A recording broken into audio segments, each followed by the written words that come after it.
120.000 euro a sostegno delle 4 società del Friuli Venezia Giulia che giocheranno nel campionato di Serie B maschile di pallacanestro nel 2026-2027. È il contributo approvato dal Consiglio regionale, frutto dell'emendamento a firma dei consiglieri Andrea Cabipo e Diego Bernardis in assestamento di bilancio. Un intervento presentato a Pordenone nella sede di rappresentanza della Regione.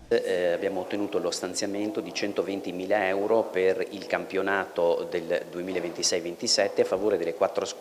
maschili che militano nel campionato di Serie B, quindi Pordenone, Gorizia, Monfalcone e Trieste, e ci sembra che sia una misura importante perché a militare in questi campionati significa avere molte spese da sostenere e quindi diamo una mano a chi porta in giro per l'Italia il nome della nostra regione e soprattutto anche tramite i settori giovanili fa un servizio non solo sportivo ma anche educativo per le giovani generazioni. Così possiamo aiutare delle realtà e delle associazioni sportive che danno lustro alla regione nel mondo della pallacanestro non solo regionale ma anche a livello nazionale. Questo emendamento consentirà loro di